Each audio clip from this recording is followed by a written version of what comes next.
is another wedge head. This one is from July of '76. This is a little newer. It's a classic game. Everybody seems to fondly remember this game. This one's called Buccaneer. It was also built for New York and Wisconsin as Ship Ahoy. Again, it's Gordon Morrison art, and Ed Krinsky did the playfield design. Here's the original brochure for it. As you can see, Buccaneer. And you'll notice for the first time they have the stainless steel door, which was bigger, and the cabinet is actually deeper. I think that was first in Spirit of '76. This would be the second game they used that on. And here's the brochure for the Add-A-Ball version, Ship Ahoy. That was for New York and Wisconsin. I don't think they built any of them to send to Italy. For some reason, they don't have an Italian version of this. If you look at the back glass, it's pretty cool. You got lots of blue background, and then you got some green water, and you got some red pirates. And Charlotte and I were talking about these boots here the other day, and we figured out the reason why they have those boots all tucked down like that is she said that that was for swashbucklers. When they decided they were going to get in a fight, they could take that leather part of their boot and kind of roll it up their leg so that if somebody decided to stab them in the leg, it would like deflect it. But great artwork. I like it a lot. Got the Jolly Roger up there.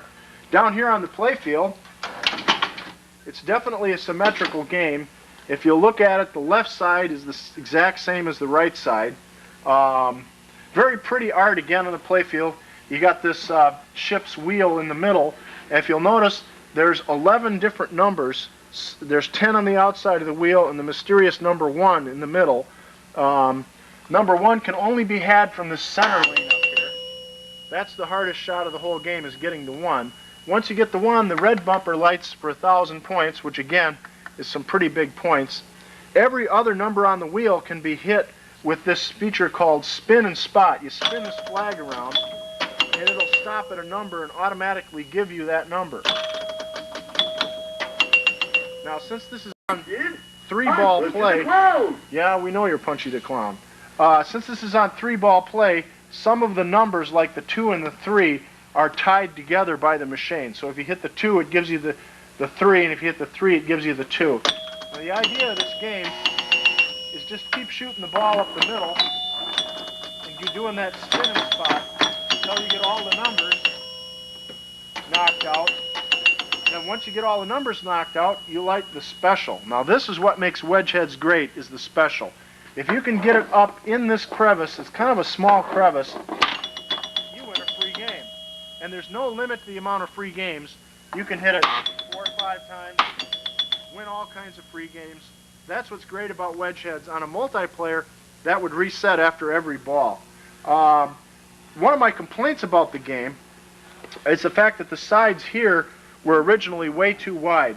If you look here, I took one of the Gottlieb Siamese posts they used on games like Sinbad. They're actually a post and a half wide, and I put it so that it kind of blocks up that outline. So a lot of times when it heads down the side, it'll hit that rubber cushion and go down there where you can flip it again. That way you can make the game a little more liberal without having to drill new holes in your playfield, which is sacrilege. Good game. Again, I would have to rate it as good, but not great. The only shot on the game really is up the middle. You can't really aim for a drop target like you could on a drop target game. So I'm going to say it's a good game, but not a great game. What do you think, Ugly Mike? Agreed. Curtis, do you have an opinion? I'd agree too. Yeah, Curtis. Not great. Curtis is overly enthused, and he says it's not great.